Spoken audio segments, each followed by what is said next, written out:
O meu nome é Francisco Seixas da Costa, fui diplomata por cerca de 40 anos.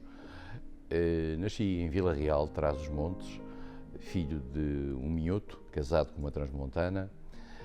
Vivi em Vila Real toda a minha infância, fiz o liceu também nessa mesma cidade e fui bastante marcado, quer pelo meu pai, funcionário público, quer pelo meu avô, que era juiz. Mas estou muito ligado também a Viana do Castelo, porquanto a terra do meu pai era a terra onde eu passava os tempos felizes, as férias, e onde tinha a minha avó, que estava viúva desde 1925. E, portanto, são entre estas duas terras, no fundo, que se passa a minha infância.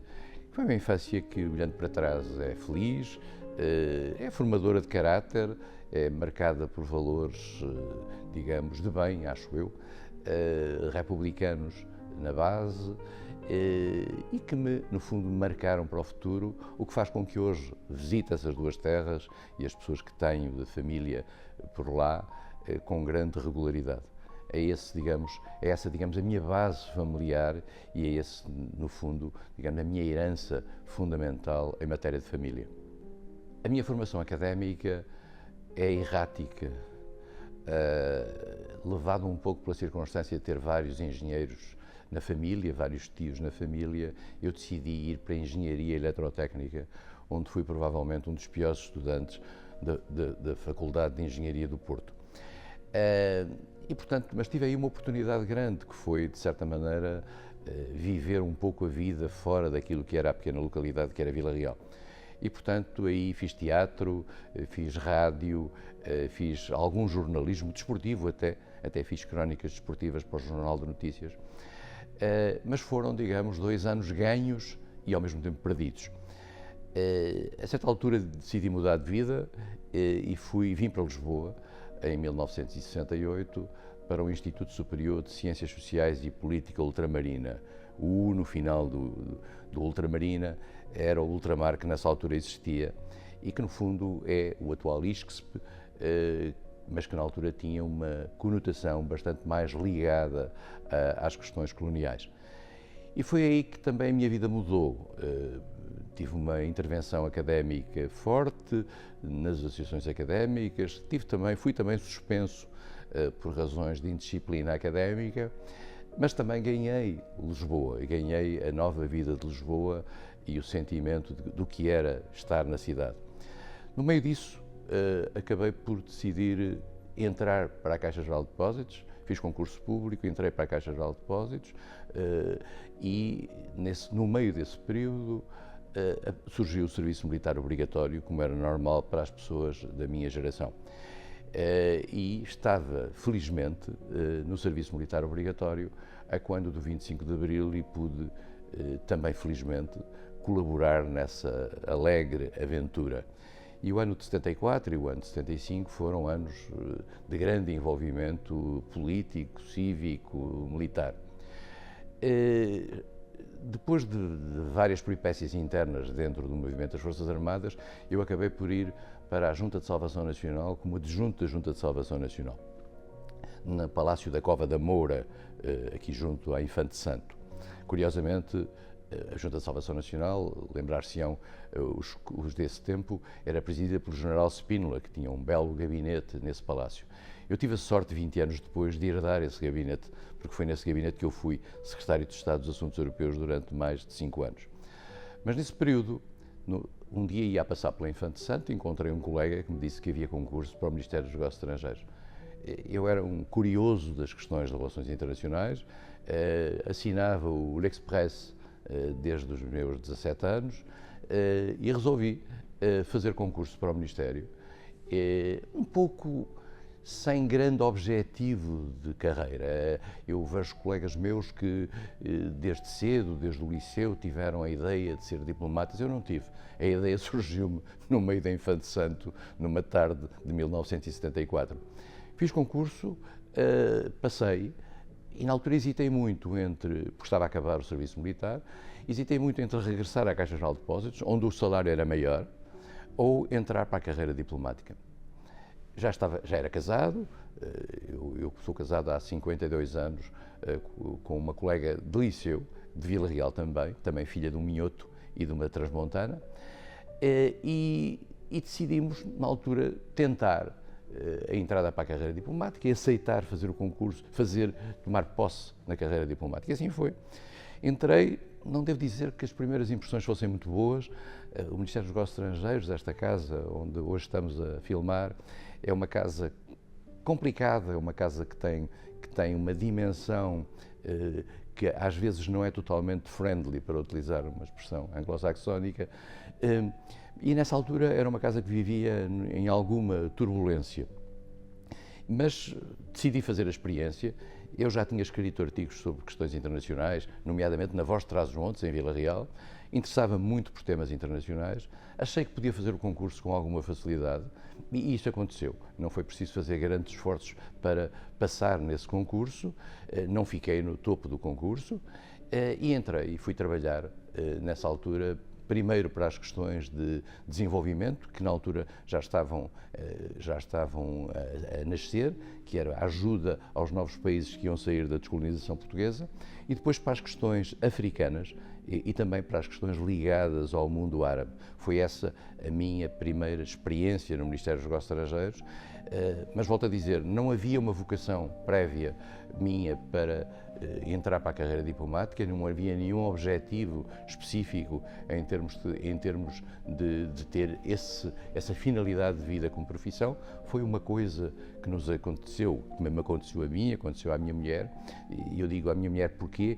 É porque nessa altura em particular a carreira de um diplomata arrasta também consigo a carreira profissional do cônjuge, porque o cônjuge, para acompanhar o diplomata, é obrigado a prescindir da sua carreira. Portanto, é uma espécie de dupla exclusividade de que as pessoas não se dão conta muitas das vezes.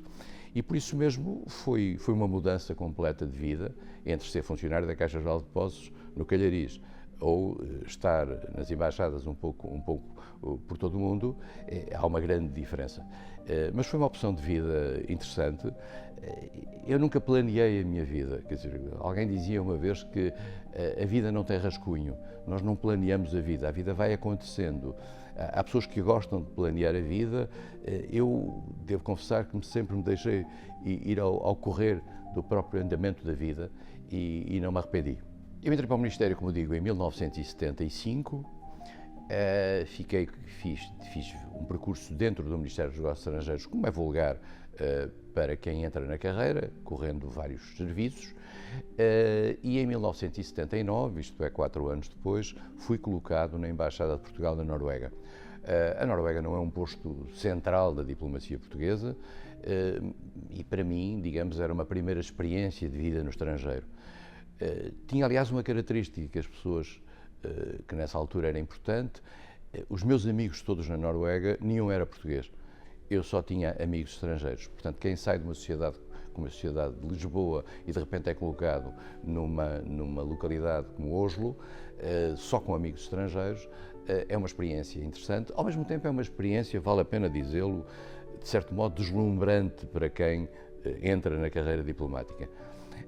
Oslo era uma cidade cara, era uma cidade, hoje, olhando para trás, era uma cidade relativamente aborrecida, mas era uma sociedade diferente da sociedade portuguesa. Nós vínhamos do pós-25 de Abril, de uma certa matriz de conflitualidade, de situação interna ainda pouco estável no plano político. A Noruega era um lugar pacífico, as relações entre Portugal e a Noruega eram magníficas. A Noruega ajudou muito Portugal a seguir ao 25 de Abril com ações, por exemplo, de proteção dos retornados e, inclusivamente, oferecendo um navio de investigação, oferecendo um hospital para Vila Real. Eu não tive nada a ver com isso, já foi antes da minha chegada. E, portanto, foi uma bela experiência durante 3 anos, no fundo, para entrar naquilo que é o âmago da vida diplomática. O Ministério dos Negócios Estrangeiros e as carreiras diplomáticas têm depois a curiosidade de nos proporcionar os contrastes. E de Oslo, a grande cidade organizada, nórdica, com tudo no sítio, eu fui parar a Luanda. Fui parar a Luanda no meio da Guerra Civil, em que, com recolher obrigatório, que não se podendo sair da cidade mais do que escassos quilómetros, com uma dificuldade em termos de bens de consumo, que era preciso mandar. Se eu disser que as batatas iam por mala diplomática de Lisboa para Luanda, já podem ter a noção do que era a vida nessa altura. E os ovos, que também vinham e às vezes não chegavam nas melhores condições. Portanto, todas as semanas chegavam materiais para alimentação, porque era muito difícil encontrar coisas em Luanda à venda.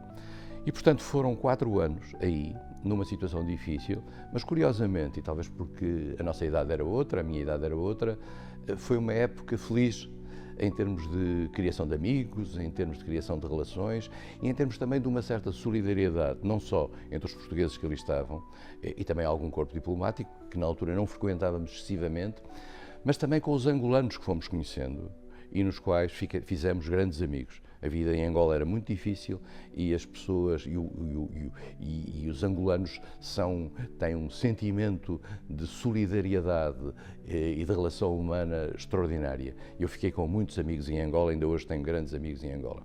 Foram 4 anos assim. Ao final de 4 anos fui convidado para vir para Lisboa. Estive a trabalhar durante 2 anos. Portugal entrou para as comunidades europeias nessa altura, em 1986. Fui convidado para a primeira equipa que criou essa entrada para as comunidades europeias.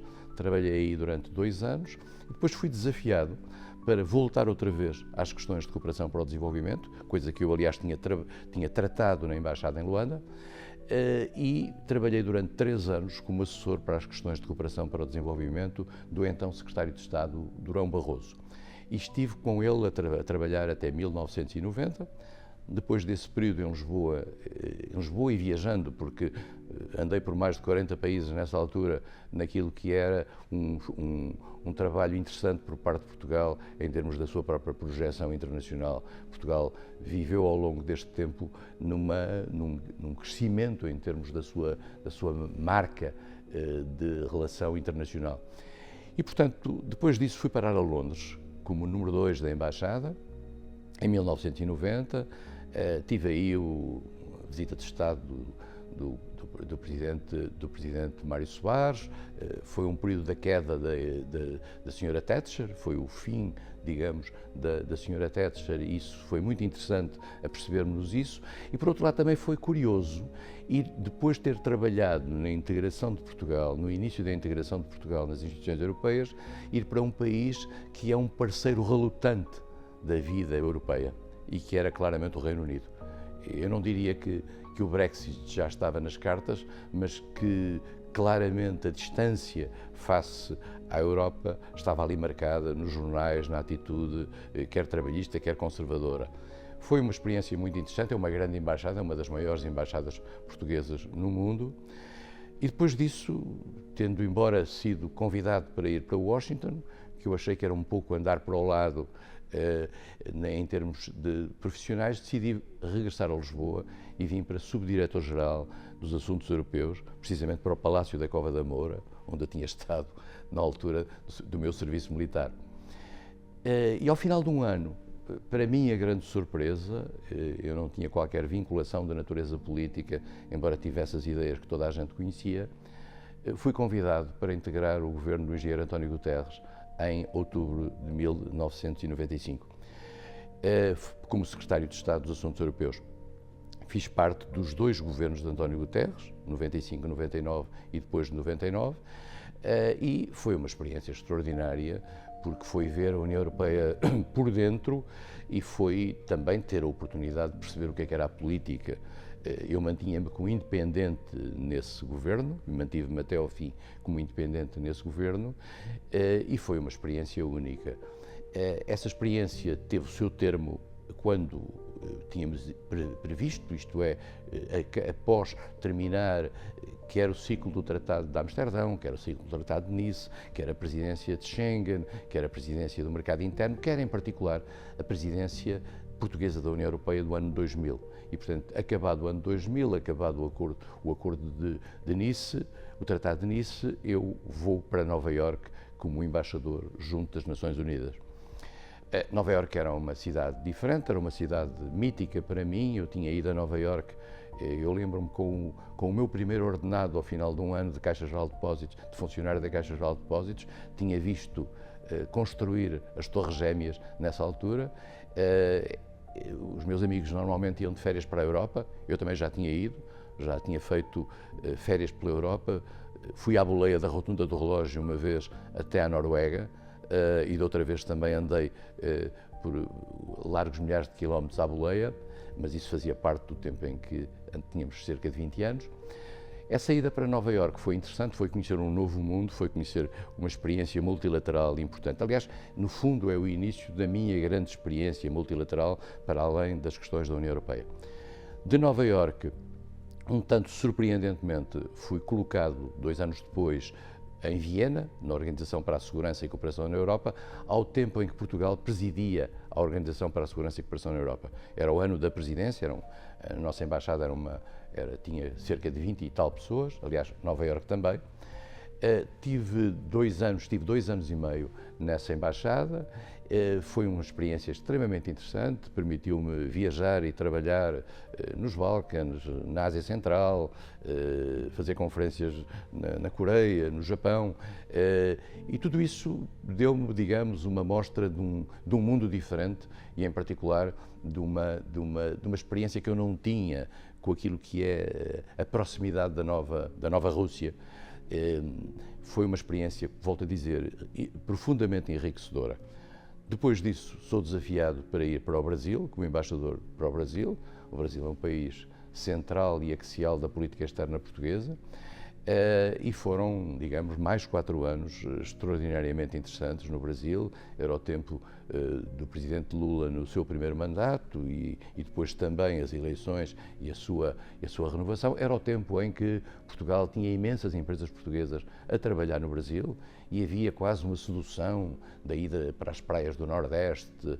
A TAP aumentou exponencialmente os seus voos para o Brasil e o Brasil tornou-se uma espécie de um novo Eldorado. Nós temos ciclos com o Brasil tradicionais nisto. Esgotado o período do Brasil, faltavam 4 anos para o final da minha carreira. Nós na carreira diplomática só podemos estar no estrangeiro, agora alterou-se ligeiramente, até aos 65 anos. E, portanto, faltavam 4 anos para eu fazer 65 anos e fui daí para Paris. E fui para Paris, que era o último posto da minha carreira, com uma expectativa, eu diria ao mesmo tempo ligeiramente lúdica, tendo em atenção que Paris era uma espécie de meca para a minha geração enquanto estudante, enquanto jovem. Era a tal Paris onde eu tinha ido à boleia e era o tal Paris onde eu chegava como embaixador.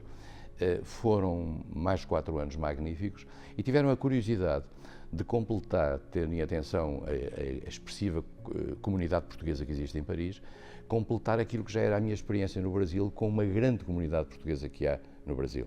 E, portanto, eu tive a oportunidade de viver nos 2 países que têm as 2 maiores comunidades, diferentes em termos temporais, porque a comunidade do Brasil é mais antiga, embora tivesse sido renovada em alguns períodos, mas são 2 comunidades muito importantes e isto volto a dizê-lo agora e digo muito à vontade porque já saí dessas lides, são 2 reservas interessantíssimas de Portugalidade e de patriotismo. As comunidades portuguesas são algo de que Portugal se deve orgulhar muito, porque é ali que se cultiva uma certa imagem de Portugal, às vezes um pouco mitificada, às vezes até um pouco caricatural, às vezes até salazarista em alguns sentidos, outra mais voltada para o 25 de Abril, mas está ali muito de Portugal e eu acho que não se pode conhecer Portugal sem passar pelas comunidades portuguesas. E, portanto, é este, digamos, o circuito que eu fiz pela carreira diplomática e que acabou com toda a serenidade e com toda a naturalidade em 2013, à altura em que vim para Portugal e aceitei durante um ano ser diretor executivo do Centro Norte-Sul do Conselho da Europa, regressando também, no fundo, àquilo que era a minha vocação tradicional das relações com os países em vias de desenvolvimento. Às vezes, quando se acaba a carreira diplomática, fica-se com uma sensação de vazio, em particular quando se sai de postos muito movimentados e no dia seguinte começa-se a passear o cão. Eu não tenho cão, o que tornou, aliás, as coisas mais fáceis nesse aspecto e mais complicadas. Eu tinha que encontrar alguma coisa para fazer. Não necessariamente profissional, mas optei por fazer isso. Fui convidado para trabalhar como consultor em várias empresas E fui fazendo várias coisas que me foram aparecendo. Dei aulas em universidades, fiz parte de conselhos consultivos em variedíssimos sítios, fui colunista da imprensa,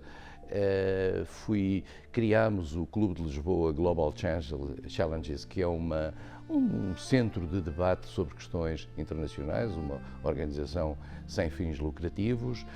Trabalhei no aconselhamento dentro da Fundação Carlos de Gulbenkian, em particular naquilo que era a sua ação internacional e, em particular, o seu centro em Paris.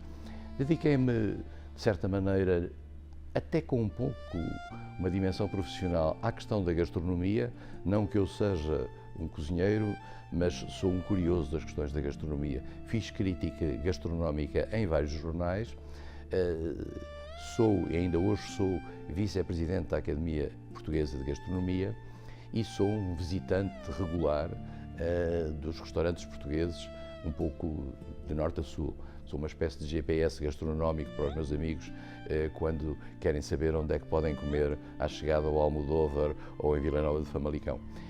E por isso mesmo, digamos, consegui encontrar objetivos de vida, para além de estar com a família, de estar com os amigos, de fazer parte de muitas tertúlias. Resisti sempre, e este também é um ponto interessante, resisti sempre a vários desafios, que aliás já tinha tido durante a carreira, para regressar ou fazer mais alguma experiência de natureza política. Fui convidado para vários lugares políticos ao longo de vários anos, fui sempre resistindo. Talvez porque tivesse sido feliz nos 5 anos e meio que passei na Secretaria de Estado dos Assuntos Europeus e tivesse a noção de que regressar à política, se calhar, iria dar-me outras experiências e eu, se calhar, não estava disponível para as arriscar, decidi não regressar à política. Volto a dizer, tive várias oportunidades, não as quis tomar. Mas não estou arrependido, o que não significa que não esteja interessado na coisa política. E uma das mostras de que não estou desinteressado da coisa política é a circunstância de eu, desde 2009, manter aberto diariamente, eu digo diariamente porque não houve uma falha durante estes quase 17 anos, um blog chamado Duas ou Três Coisas, em que falo de política, de gastronomia, de viagens, das coisas mais diversas. E não escondo aquilo que penso, quer no plano da política interna, quer no plano da política internacional.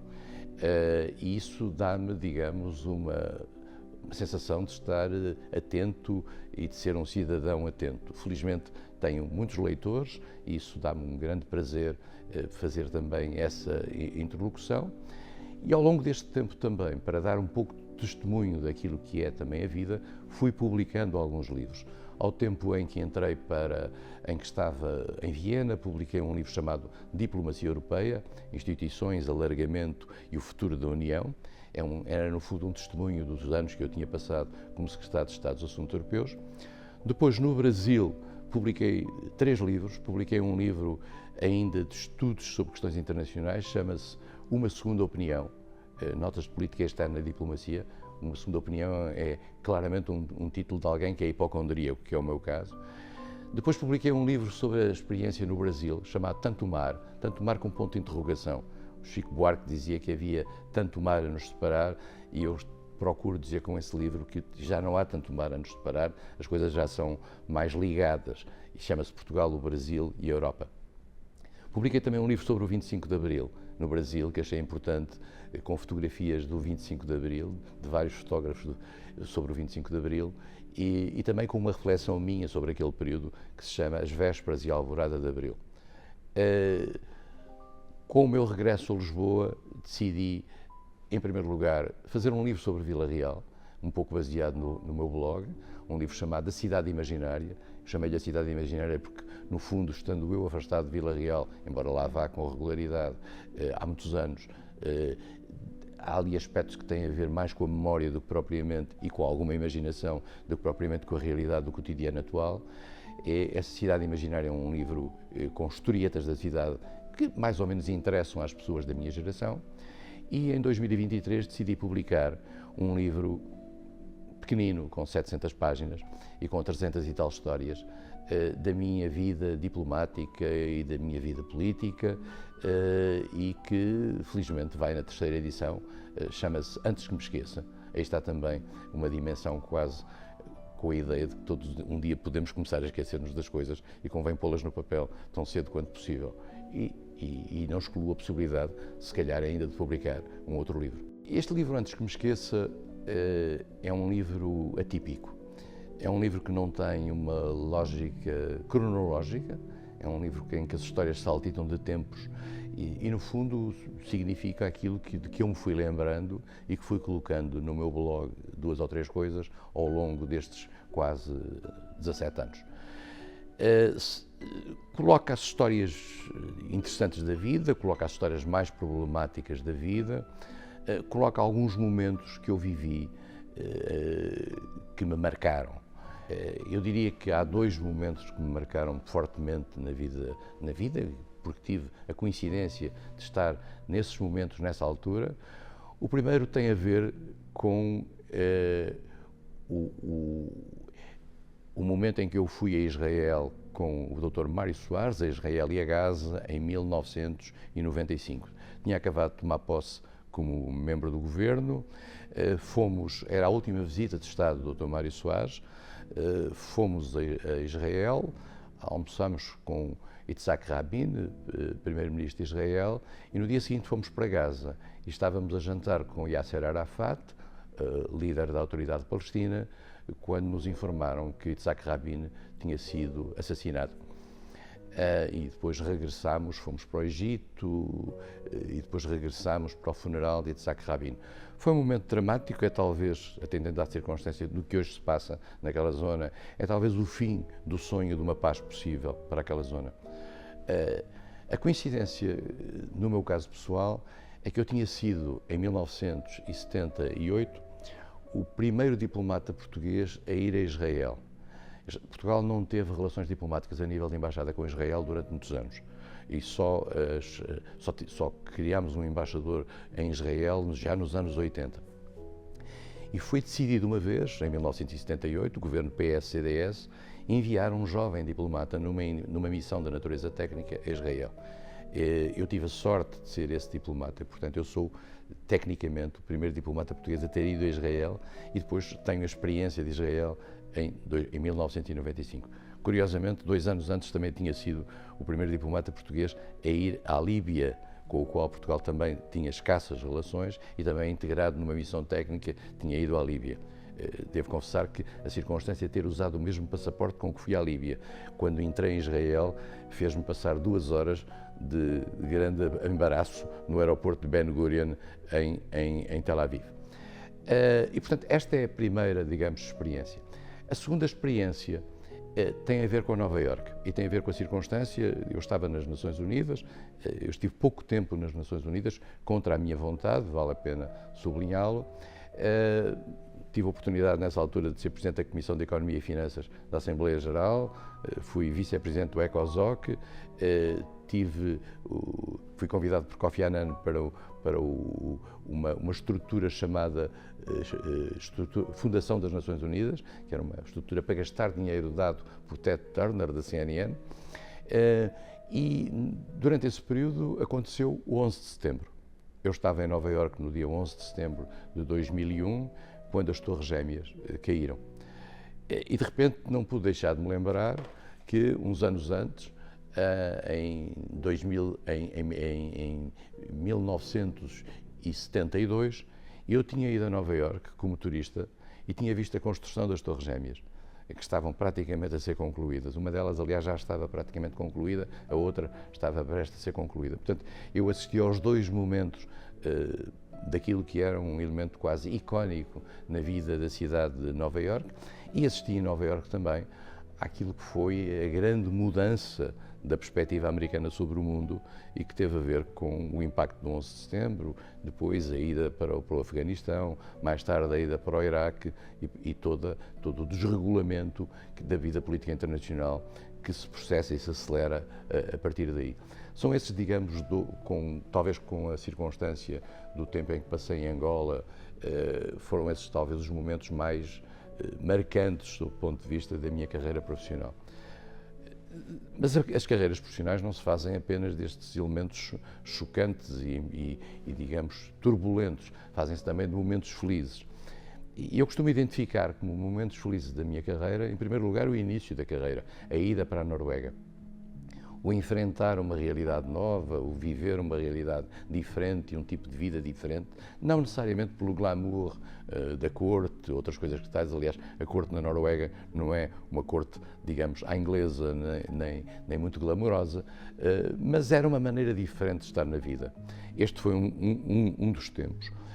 Um outro tempo que eu tenho como feliz é o tempo da realização profissional durante a presidência portuguesa da União Europeia em 2000. Foi um grande momento, na minha opinião, da vida política e diplomática portuguesa. Correu tudo magnificamente bem e eu tenho orgulho de ter estado, digamos, no centro desse processo, a colaborar com Jaime Gama e com António Guterres, sob a presidência de Jorge Sampaio, nessa altura. O terceiro tempo, eu diria que é o tempo do Brasil. Nenhum português passa pelo Brasil sem ficar marcado por aquilo que é um país onde a presença portuguesa antiga está por todo lado. E o Brasil marcou-me imenso e eu acho quase que devia ser obrigatório aos diplomatas portugueses passarem para o Brasil para perceber não tanto o que somos hoje, mas um pouco mais as viagens que os outros fizeram no passado por nós e que marcaram o nosso imaginário e que deixaram, no fundo, no mundo a ideia de que Portugal é um dos países mais antigos do mundo. Vale a pena lembrar, Portugal é um dos países mais antigos do mundo. Todos ouviram falar de nós, às vezes nem sempre pelas boas razões, às vezes tendo em conta a nossa fragilidade, a nossa capacidade relativa de enfrentar as soluções. Mas cá estamos, 900 anos depois, a tentar fazer o melhor. A vida diplomática dá-nos oportunidade de contactar com imensa gente. Aliás, esse livro, Antes que me esqueça, eu faço, digamos, um pouco a nota daquilo que foram as experiências ao longo desses anos. Os diplomatas são atores secundários, vale a pena dizer, numa peça em que os protagonistas são outros. Os protagonistas são as grandes figuras políticas. Os diplomatas, no fundo, podem estar ou atores secundários ou até meros figurantes nessa mesma peça. Quase sempre são fundamentais para aquilo que é o trabalho dos agentes políticos. E por isso mesmo, digamos, tentar conseguir fazer o melhor nos vários espaços e nos vários momentos onde estamos, foi essa sempre a minha preocupação. Eu confesso que sempre trabalhei muito, sempre gostei muito de trabalhar, que é uma coisa que gosto de dizer. Eu nunca fiz o trabalho com grande esforço, achei sempre graça a trabalhar e a fazer bem aquilo de que me davam para fazer. E tive alguns reconhecimentos ao longo desse tempo, quer no plano internacional, com, enfim, aquelas condecorações que tradicionalmente aparecem, algumas mais, outras menos, mas também no plano nacional, e tive o gosto no plano nacional de ter sido condecorado por 3 Presidentes da República. Eu, ao longo desta minha carreira, tive 5 Presidentes da República, 15 Primeiros-Ministros e 21 Ministros dos Negócios Estrangeiros. É o normal, foi o que aconteceu, aliás, com a maioria dos meus colegas, exatamente neste mesmo período.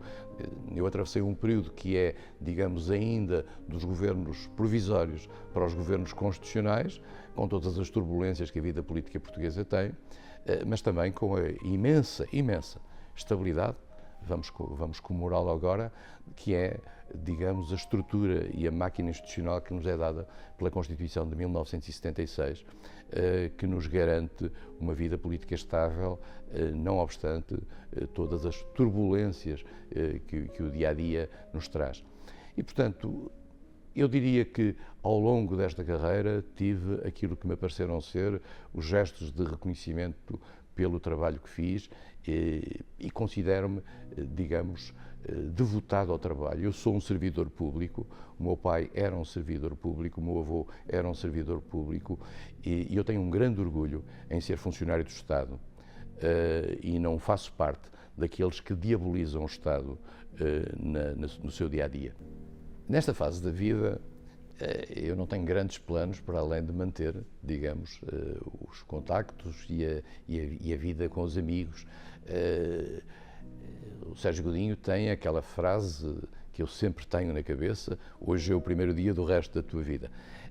E é o primeiro dia do resto da minha vida, e eu não quero desperdiçar o resto da minha vida, mas não tenho grandes objetivos. Aliás, habituei-me sempre ao longo da vida, precisamente porque não faço planos, a ir andando e tentando aproveitar as oportunidades e tentando estar com as coisas e, em particular, estar com as pessoas. A minha preocupação, devo confessar, nos últimos anos, atendendo aos muitos amigos que tenho perdido, é tentar falar com eles, é tentar falar com as pessoas, é tentar falar com a família, é tentar recuperar também alguma da memória.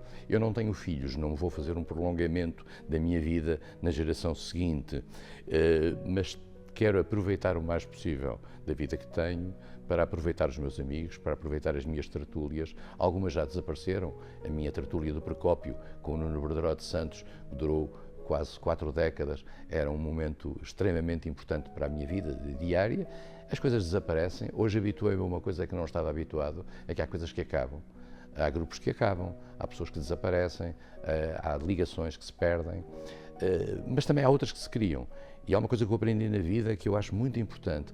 Algumas das amizades e dos conhecimentos que fiz em momentos tardios da minha vida são dos mais sólidos e dos mais íntimos e dos mais perenes.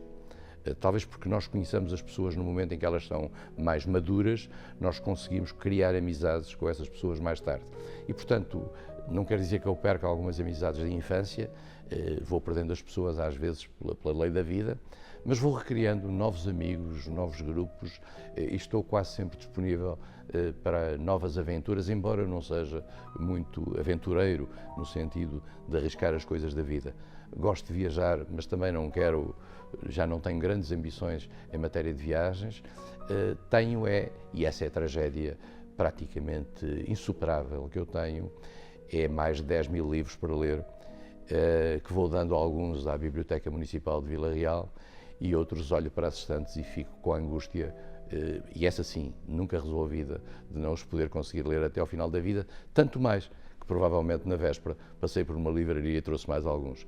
E os livros, aprendi eu com a minha vida, os livros têm uma vida sexual intensa, reproduzem-se durante a noite e no dia seguinte encontramos nas estantes mais do que estavam lá na véspera.